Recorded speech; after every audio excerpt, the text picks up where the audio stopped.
Hello everyone welcome back to my channel new पाठशाला।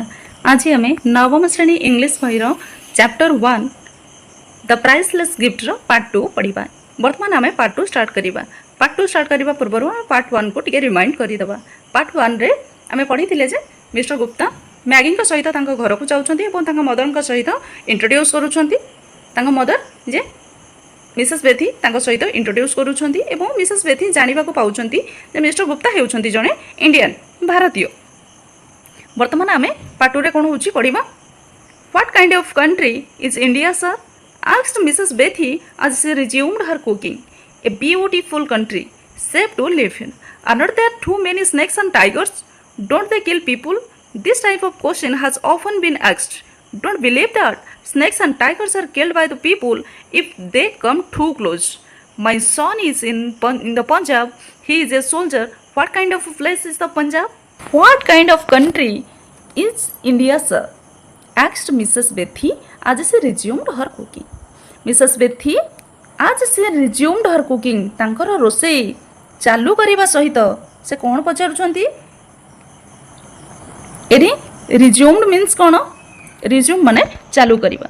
देख pause माने कौन पॉज माने बंद करवा रिज्यूम माने पुणी थर से कामटी को स्टार्ट करवा बुझिपाल। रिज्यूम्ड हर कुकिंग तार कामटी को चालू करबा बेले कौन पचारे what kind of country is India sir महाशय भारत किभली एक देश ए ब्यूटीफुल कंट्री गोटे सुंदर देश safe to live in are not there too many snakes and tigers don't they kill people safe to live in रही निरापद जगह are not there too many snakes and tigers सेठारे means कौटे भारत रे India रे बहुत साप एवं बाघ देखा जाती नहीं कि डोंट दे किल पीपुल से माने लोक मानू मारी देउ नहांती कि this type of question has often been asked ए भलिया प्रश्न बारंबार पचरा जाइछि। किए कहउछंती मिस्टर गुप्ता कहउछंती ए भलिया प्रश्न बारंबार पचरा जाइछि बा बहुत थर पचरा जाइछि। ऑफन मीन्स कोन बारंबार। डोंट बिलीव दैट एक कथा आपण विश्वास करंतुनी जे snakes and tigers are killed by the people if they come too close जदि सेमानंकर निकट को आसीबे सेमाने लोक मानक द्वारा मरा जिबे नहीं एक कथा आपण विश्वास करंतुनी। एक कथा के कहउछंती मिस्टर गुप्ता कहउछंती my son is in the Punjab मो पुओ पंजाब रे अछंती ही इज ए सोल्जर से जणे सैनिक। What kind of place is the Punjab Punjab टी गोटे किभली जगह बा किभली एक स्थान the Punjab is a fine place Punjab गोटे सुंदर स्थान it is a very healthy place to live in यहाँ रही कौन गोटे स्वास्थ्यप्रद स्थान अटे बा गोटे स्वास्थ्यकर स्थान अटे I am glad to hear it Mrs Bethy said Mrs Bethy कहले मुझे शुणी बहुत खुशी हेली। हर बेकिंग वाज फिनिश्ड तांकर रुटी सेका शेष हो जाइथिला। Maggie she said take mister Gupta upstairs I will wash my hands and bring tea. Maggie she said से कहले Maggie take mister Gupta upstair mister Gupta को ऊपर महला को नहीं जाओ। I will wash my hands and bring T मु मोर हाथ धोइबी एवं चा नहीं कि आसुची। आज we drank tea I talked about India Mrs Bethy showed me a photograph of her son he had been kept very neatly in an envelope by the mother his name was Frankie. आज we drank tea हमें चा पीवा बेले drank means कौन drink रो past tense है drank. I talked about India मु भारत कथा कहली बा भारत विषय रे कहले। Mrs Bethy showed me a photograph of her son Mrs Bethy तांको पुअर गोटे फोटो आनी मते देखाइले। It had been kept very neatly in an envelope by the mother तांको मां को द्वारा यहाँ कौन करा जाइतिला अति परिष्कार भाव में अति जत्नर सहकारे गोटे एनवेलप भितर रखा जाइतिला। एनवेलप मीन्स कौन एनवेलप मीन्स लफाफा हाँ गोटे एनवेलप भितर रखा जाइतिला। हिज नेम वाज फ्रैंकी तांकर नाम कौन थिला फ्रैंकी थिला। फ्रैंकी किए मिसेस बेथींकर पुओ। Maggie said Mrs Bethy show mister Gupta the ring which your brother send you. She brought it and asked can you see the past and future in it. I took it and examined it. Maggie said Mrs. Bethy. Mrs. Bethy कहले Maggie show Mr. Gupta the ring which your brother sent you. Mr. Gupta को से मुदीटी को देखाओ जोटा तुम भाई तुमको पठाई थिले। ସେ ବ୍ରଟ୍ ଇଟ୍ ଆଣ୍ଡ ଆସ୍କ୍ଡ, ସେ ଏହା ଆଣିଲା, ସେ ମିନ୍ସ ସେଠି କିଏ? ମ୍ୟାଗି। ମ୍ୟାଗି ଆଣିଲା କ'ଣ? ଏହା ମିନ୍ସ ସେଇ ମୁଦିଟିକୁ ଆଣିଲା ଆଣ୍ଡ ଆସ୍କ୍ଡ, ଏବଂ ପଚାରିଲା can you see the past and future in it? କ'ଣ ଆପଣ ଏଥିରେ ଅତୀତ ଏବଂ ଭବିଷ୍ୟତକୁ ଦେଖିପାରୁଛନ୍ତି କି? ଆଇ ଟୁକ୍ ଇଟ୍, ମୁଁ ମୁଦିଟିକୁ ନେଲି, ଆଣ୍ଡ ଏକ୍ସାମିନ୍ଡ ଇଟ୍, ଏବଂ ଏହାକୁ ପରୀକ୍ଷା କଲି। When Frankie sent the ring, Mrs. Bethy said, he wrote that if you concentrate on a distant person as you gaze into it, you will be able to see him and what he is doing. We have not had any news from Frankie for a long time, but we have not been able to see anything. Why don't you try? You are an Indian. You may be able to do it. When Frankie sent the ring, ଯେତେବେଳେ Frankie ମୁଦିଟିକୁ ପଠାଇଥିଲା, Mrs Bethy said, Mrs Bethy କହିଲେ he wrote that, ସେ ଲେଖିଥିଲା ଯେ if you concentrate on a distant person as you gaze into it, ଯଦି ତୁମେ ମୁଦି ଭିତରକୁ ଏକ ଦୃଷ୍ଟିରେ ଚାହିଁବ ବା ଏକ ଲୟରେ ଚାହିଁବ ଏବଂ କ'ଣ କରିବ ନା ଦୂରରେ ଥିବା ବ୍ୟକ୍ତିଙ୍କୁ ତୁମେ ମନୋଯୋଗ ଦେଇକି ଭାବିବ, ତାହେଲେ you will be able to see him, ତୁମେ ତାଙ୍କୁ ଦେଖିବାକୁ ସମର୍ଥ ହେବ। And what is he doing, ଏବଂ ସେ କ'ଣ କରୁଛି ସେ କଥା ମଧ୍ୟ ତୁମେ ଜାଣିପାରିବ। ଏଠି ମିସେସ୍ ବେଥି କହୁଛନ୍ତି କି ଫ୍ରାଙ୍କି ଯେତେବେଳେ ସେ ମୁଦିଟିକୁ ପଠାଇଥିଲା, ସେ ଲେଖିଥିଲା ଯେ ଯଦି ତୁମେ ମନୋଯୋଗ ସହକାରେ ତୁମେ ଦେଖିବ ଦୂରରେ ଥିବା ବ୍ୟକ୍ତିଟି କ'ଣ କରୁଛି ବୋଲି, ତାହେଲେ ତୁମେ ତାଙ୍କୁ ଦେଖିବା ପାଇଁ ସମର୍ଥ ହେବ ଏବଂ ସିଏ କ'ଣ କରୁଛନ୍ତି ଏକଥା ମଧ୍ୟ ତୁମେ ଜାଣିପାରିବ। We have not had any news from Frankie for a long time. ଆମେ ବହୁତ ଦିନ ହେଲାଣି, ଦୀର୍ଘ ଦିନ ହେଲାଣି ଫ୍ରାଙ୍କି ଠାରୁ କୌଣସି ପ୍ରକାରର ଖବର ପାଇନାହୁଁ। But we have not been able to see anything. କିନ୍ତୁ ଆମେ ଏଥିରେ ମଧ୍ୟ କିଛି ଦେଖିବା ପାଇଁ ସମର୍ଥ ହେଉନାହୁଁ ବା ଏହି ମୁଦିଟିରେ ମଧ୍ୟ କୌଣସି କଥା ଦେଖିବା ପାଇଁ ଆମେ ସମର୍ଥ ହେଉନାହୁଁ। Why don't you try? ଆପଣ କାହିଁକି ଚେଷ୍ଟା କରୁନାହାନ୍ତି? You are an Indian, ଆପଣ ଜଣେ ଭାରତୀୟ। You may be able to do it. ହେଇପାରେ ଆପଣ ଦେଖିବାରେ ସମର୍ଥ ହୋଇପାରନ୍ତି। I did not have the heart to tell the mother and daughter that the ring was nothing much, not a miraculous thing from a distant land. How could I shatter their dream? I did not have the heart to tell that mother and daughter that the ring was nothing much. I did. Mr. Gupta କହୁଛନ୍ତି ମୋ ପାଖରେ ସେ ସାହସ ନଥିଲା to tell the mother and daughter, ସେଇ ମା ଏବଂ ଝିଅଙ୍କୁ କହିବା ପାଇଁ ମୋ ପାଖରେ ସମର୍ଥ ନଥିଲା ବା ମୋର ସେ ସାହସ ନଥିଲା that the ring was nothing much, ଯେ ସେ ମୁଦିଟିରେ କିଛି ବି ନଥିଲା, not a miraculous thing from a distant land, ଏଥିରେ କୌଣସି ଗୋଟେ ବିସ୍ମୟକାରୀ ଜିନିଷ ନଥିଲା ବା ଦୂର ଦେଶରୁ ଆସିଥିବା ଏଇ ମୁଦିଟିରେ ସେମିତି କିଛି ଗୋଟେ ବିସ୍ମୟକାରୀ ଜିନିଷ ନଥିଲା। ହାଉ କୁଡ୍ ଆଇ ସାଟର ଦେୟାର ଡ୍ରିମ୍, ମୁଁ କିଭଳି ଭାବରେ ସେମାନଙ୍କର ସ୍ୱପ୍ନକୁ ଭାଙ୍ଗି ପାରିଥାନ୍ତି, ସେମାନଙ୍କର ମିନ୍ସ କାହାର, ସେଇ ମା ଏବଂ ଝିଅଙ୍କର, ମିସେସ୍ ବେଥି ଏବଂ ମ୍ୟାଗି, ସେମାନଙ୍କର ସ୍ୱପ୍ନକୁ ମୁଁ କିଭଳି ଭାବରେ ଭାଙ୍ଗି ପାରିଥାନ୍ତି। ଏଠି ମିରାକୁଲସ୍ ମିନ୍ସ ବିସ୍ମୟକାରୀ, ଡିଷ୍ଟାଣ୍ଟ ମିନ୍ସ ଦୂର, ସାଟର ମାନେ ଭାଙ୍ଗି ଦେବା। Is that clear? ବର୍ତ୍ତମାନ ଆମେ ଥାର୍ଡ ୟୁନିଟ୍ ଷ୍ଟାର୍ଟ କରିବା। Several month past I visited Maggie and Mrs. Bethy, but no news had come from Frankie. Mrs. Bethy was sick, in a serious condition, aggravated by her anxiety for Frankie. I was in a fix. What could I say to console the mother? Only God knew whether Frankie was still alive or dead. Several months passed. ଅନେକ ମାସ ବିତିଗଲା। I visited Maggie and Mrs. Bethy. ମୁଁ Maggie ଏବଂ Mrs ବେଥିଙ୍କୁ ଦେଖା କରିବାକୁ ଗଲି। But no news had come from Frankie, କିନ୍ତୁ ଫ୍ରାଙ୍କି ଠାରୁ କୌଣସି ଖବର ଆସିନଥିଲା। Mrs Bethy was sick, Mrs Bethy ଦୁର୍ବଳ ହୋଇପଡ଼ିଥିଲେ, ମିସେସ୍ ବେଥି ଅସୁସ୍ଥ ହୋଇପଡ଼ିଥିଲେ।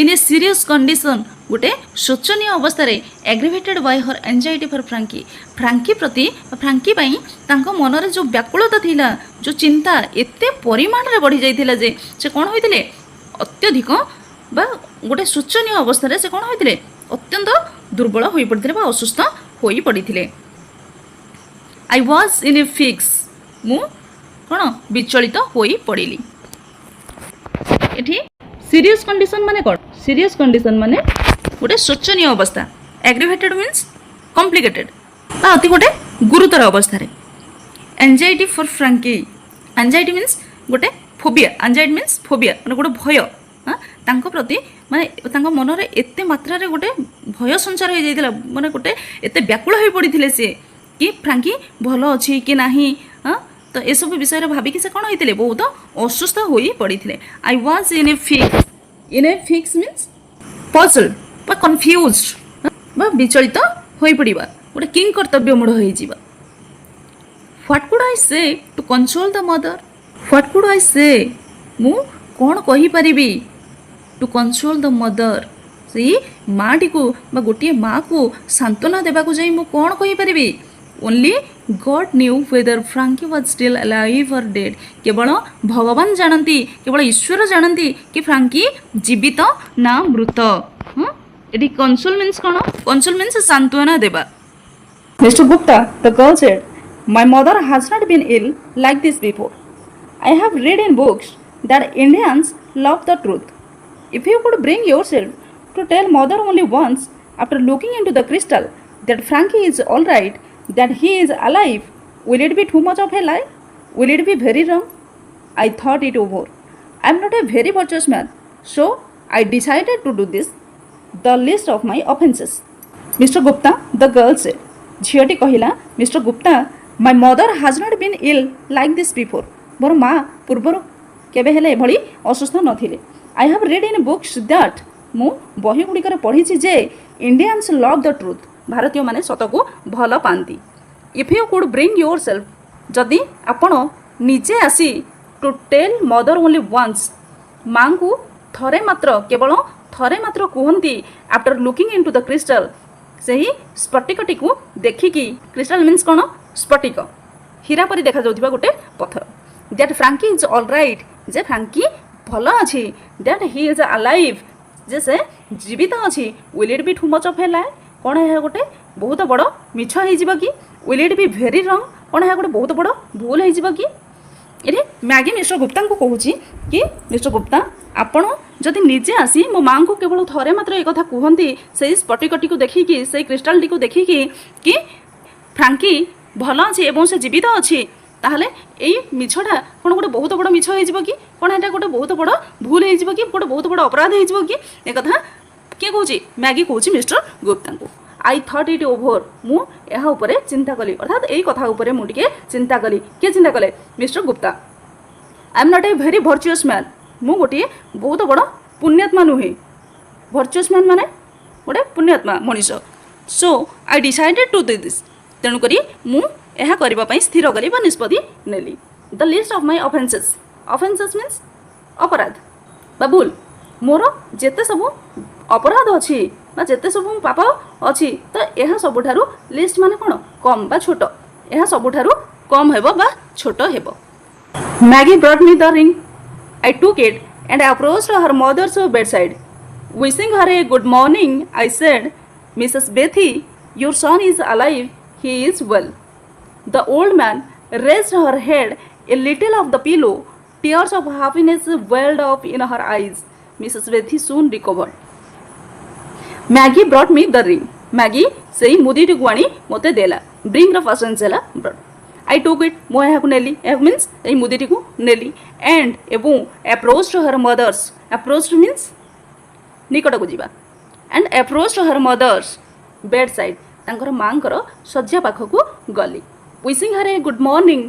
तांको गोटे सुप्रभात जनाई आई सेड मु कहली Mrs Bethy your son is alive आपणकर पुओ जीवित अछंती ही इज वेल से भल अछंती the old man raised her head a little off the pillow the old woman raised her head a little off the pillow सही वृद्धा महिला जनक रेज्ड हर हेड तांकर मुंड टिके ऊपर को उठाइला रेज्ड मीन्स ऊपर को उठाइबा a little off the pillow little off means सामान्य लिटिल ऑफ एटा गोटे phrasal verb little off the pillow तकियार टिके ऊपर को अर्थात सामान्य ऊपर को तांकर मुंडटी उठेले tears of happiness welled up in her eyes तांको आखि दुईटी रे कोन आनंदर अश्रु बा आनंदर बा खुशीर लुह भरी गला वेल्ड अप मीन्स भरी जीवा वेल्ड अप ये मध्ये गोटे phrasal verb Mrs Betty soon recovered Mrs Betty शीघ्र आरोग्य लाभ कले रिकवर्ड मीन्स आरोग्य लाभ करिबा it was almost time for me to return to India I wished to go to say good bye to Maggie and her mother, but the family was in mourning. Frankie had been killed in the fighting on the frontier. I calculated and found that Frankie had been dead some days. When I told his mother he was alive and well, I felt ashamed to face Mrs. Bethy, so I wrote a letter to them announcing my departure and bidding them goodbye. It was almost time for me to return to India.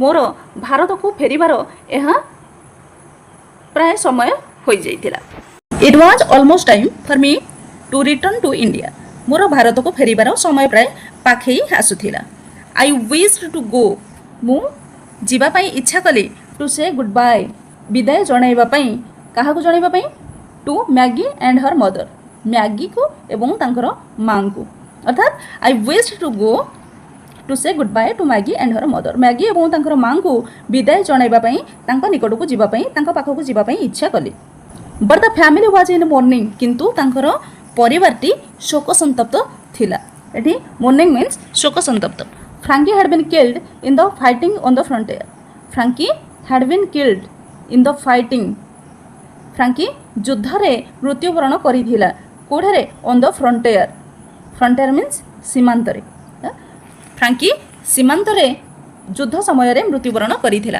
I calculated मु हिसाब करिली and found that एवं जानिली अर्थात मु हिसाब करी जानिली जे Frankie had been dead some days Frankie किछि दिन पूर्वरु मृत्यु लाभ करिथिला when I told his mother he was alive and well जेतेबेले मु तांकर मां को कहिथिली जे से जीवित एवं भलो अछंती I felt ashamed to face Mrs. Bethy.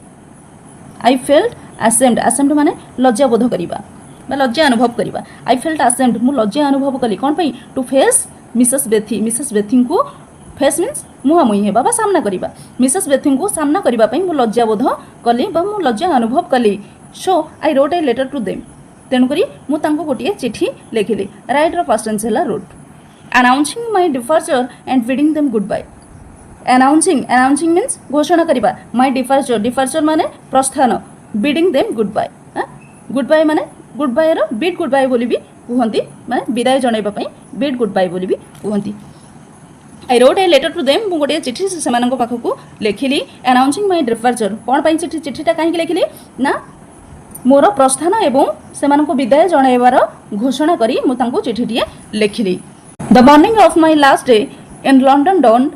I was to leave that night. As I was having my breakfast, there was a knock at the door. Maggie had come to say goodbye. She was wearing black. Are you leaving today? She asked. Yes, I replied. Today is the day of my departure. The morning of my last day in London dawned. Dawned means कौन पहुँचिला in London रे my last day मोर शेष दिन of the morning माने सकाळ London रे मोर शेष दिन सकाळ आसी पहुँचला I was to leave that night सही आई वाज मोते सही राति रे जगह छाड़ीबार थिला आज I was having my breakfast जेतेबेले मोर प्रातः भोजन करूथिली there was a knock at the door means द्वार रे गोटे ठक ठक शब्द सुनागला बा सुनिली Maggie had come to say good bye Maggie मोते विदाय जणाइबा पई आसीथिला सी वाज वेयरिंग ब्लैक से कला पोशाक पिंधिथिला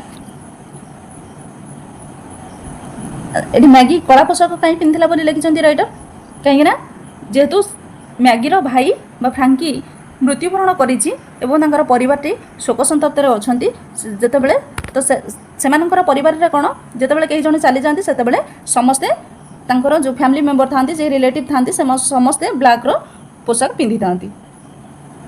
आर यू लिविंग टुडे आपण आज जाउछंती कि बा छाडुछंती कि एई स्थान छाडुछंती कि।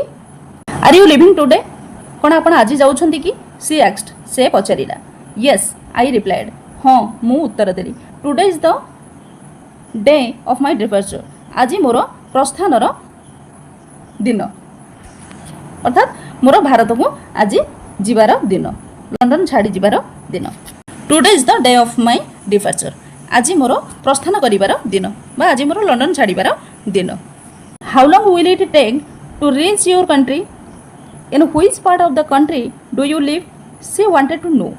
I have entered the Punjab service. I shall not know exactly where I am posted until I arrive there. Is the frontier very far from there? No, not very. How long will it take to reach your country? आपनका देश रे पहुँचवा को केते समय लागिबो। In which part of the country do you live? आपण देशर बा भारतर को अंचल रे रुहंती और वास करंती। She wanted to know. से जानिबा पई चाहिला। किए जानिबा पई चाहिला? मैगी जानिबा पई चाहिला। I have entered the Punjab service. मु पंजाब लोक सेवा रे जोग देछि। I shall not know exactly.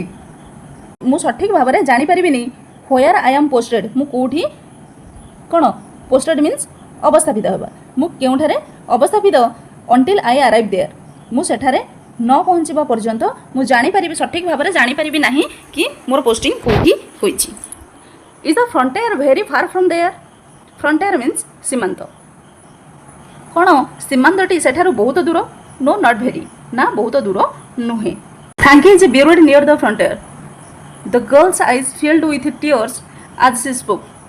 When I go to that part of the country, I shall visit your brother's grave and wrote to you. Frankie is buried near the frontier. Frankie buried means सेठी कौन cover देवा बा समाधि देवा। Frankie is buried near the frontier. Frankie से सीमांत पाखरे कौन तांको कबर दिया जाइछि से सीमांत रे तांको कबर दिया जाइछि। The girl's eyes filled with tears as she spoke. से झियटीर आखि दुईटी लुहरे भरी जाइथिला जेतेबेले से कहूथिला जेतेबेले से एई कथा कहूथिला तार आखि दुईटी लुहरे भरी जाइथिला। When I go to that part of the country जेतेबेले मु देशर सेई अंचल को जीवी I shall visit your brother's grave मु तुमरो भाईंकर समाधि को जाई देखा करिवि। ग्रेव मीन्स एटी समाधि बा कबर। एंड रोड टू यू एवं तुमको लेखिकी जणाइबि तुमको चिठी लेखिकी जणाइबि। वर्तमान आमे यूनिट 4 पढिबा। Maggie's face filled with gratitude as she thanked me her voice choked. She took a shilling out of her pocket saying, please buy flowers with this when you go and lay them on my brother's grave for me. In my emotion, I lowered my eyes. The child had earned the shilling with so much toil. I felt like returning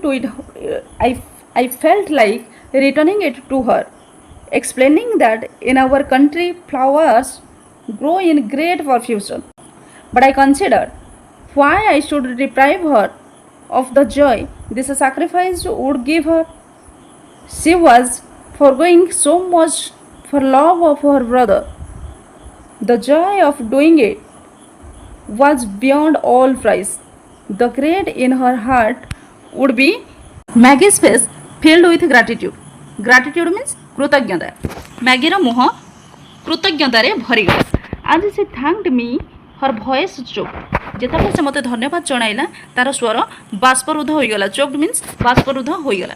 C took a shilling out of her pocket से तार pocket रु गोटे ceiling मुद्रा बाहर कला saying कहिला please buy flowers with this when you go and lay them on my brother's grave for me. Please buy flowers with this when you go जेतेबेले आपण जिबे सेतेबेले कोन एही पैसा रे फूल गुड़िए किणवे एंड एवं lay them on my brother's grave for me मो पई मो भाईर समाधि ऊपर पकई देबे। सिलिंग मीन्स कोन सिलिंग गोटे मुद्रा हां बा टंकार गोटे एकक कोन 20 पाउंड रे गोटे सिलिंग हुए। इन माय इमोशन मीन्स आवेग आई लोयर्ड माय आईज मु आवेग रे बा आवेगर सहित आई लोयर्ड माय आईज मु मोर आखि दुईटी तळकु करि देली। The child had earned the shilling with so much toil. Toil means परिश्रम बा श्रम पिलाटी बहुत परिश्रम करी सो मच टॉयल बहुत परिश्रम करी हार्ड अर्न द सिलिंग से सिलिंग मुद्राटी को कौन करथिला रोजगार करिथिला I felt like returning it to her मु एहा ताकू फेरे देबा पई चाहिली बा इच्छा कली एक्सप्लेनिंग दैट एवं ताकू बुझाइबा पई चाहिली in our country flowers grow in great profusion आम देश में फूल गुड़िक बहुत परिमाण रे परफ्यूजन मीन्स प्लेंटी बा प्रचुर प्रचुर परिमाण रे कौन करा जाए उत्पादन बा फूल सब फुटे बा फूल गुड़िक सब उत्पादन करा जाए but I कंसे why should I deprive her of the Joy this sacrifice would give her तार तार भाई प्रति जो त्याग तार थिला एथिरु मु ताकू काहेकि वंचित करिवि she was forgoing so much for love of her brother forgoing means त्याग तार भाई प्रति जो भल पाइबा थिला भल पाइबार जो त्याग थिला the joy of doing it was beyond all price the joy of doing it was beyond all price यह करिबार जो आनंद it was beyond all price यह समस्त मूल्यर ऊर्ध्वरे थिला बा यह समस्त मूल्यर ऊपरे थिला कौन करिबार ना से झीटर हाथर जो सिलिंग मुद्रा नहीं तांकर भाईंकर समाधि उपरे फूल रखिबार जो आनंद ये जो आनंदटा ता समस्त मूल्यर उपरे थिला the grief in her heart would be aged a little I picked up the ceiling I grief in her heart grief माने दुख तांकर हृदय रे थिबा जो दुख would be aged a little कौन अल्प परिमाण रे ताहा कौन हो गला दूर हो गला बा कमी गला मैगी आई सेड मु कहली Maggie I shall use this shilling to buy flowers and put them on your brother's grave मु एही पैसा रे फूल किनी तुम भाईंकर समाधि उपरे रखिदेवी मैगी स्टूड अप मैगी ठिया हो गला how can I ever thank you मु आपन को किभली धन्यवाद जणाइबी सी सेड से कहिला गुड बाय से विदाय कहिला जणाइला रिमेंबर टू राइट चिट्ठी लिखिबाकू मन रखिबा बा जेमिति चिट्ठी लिखिबाकू भूली न जिवे आई गॉट अप मु उठी ठिया हेली एंड एवं हेल्ड हर हैंड एवं तार हाथ को धरी पकाइली गुड बाय मैगी विदाय मैगी गॉड ब्लेस यू ईश्वर तुमको आशीर्वाद करंतु आई सेड मु कहली मैगी लेफ्ट मैगी चली गला I wiped a tear from my eyes मु मो आखि दुईटरू लुह बुंदा को पोछि देली एंड एवं went upstairs to pack my bags एवं मु मोर बैग गुडी को पैक करिबा पई ऊपर महला को चली गली बुझी परला पिला माने वीडियोटी जदि भलो लागि थाए तबे बहु मात्रा रे लाइक करिवे एवं शेयर करिवे थैंक यू।